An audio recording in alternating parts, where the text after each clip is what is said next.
Himas rehas na ang isang lalaki kabilang sa top 10 most wanted person sa Lapu-Lapu City matapos siyang maaresto ng mga operatiba ng pulisya dahil sa kasong rape. Nakibalita dyan si Patroluman Judith Nicanor. Sa kulungan bagsak ng isang top 10 most wanted person regional level na may kasong rape matapos makalaboso ng kapulisan ng Lapu-Lapu City sa barangay Basak, Lapu-Lapu City, Cebu nito lamang nakaraan.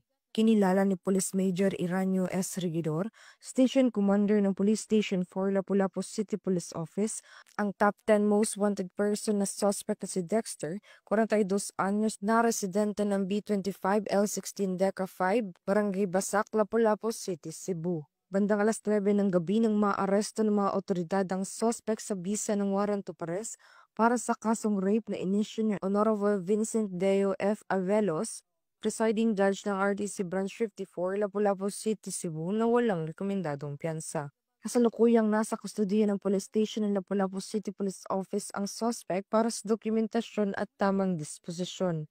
Ang Lapu-Lapu City PNP patuloy sa masigasig nitong operasyon sa pagtugi sa mga kriminal upang tiyak na mapanagot sa batas dahil sa bagong Pilipinas, ang gusto ng pulis, ligtas ka.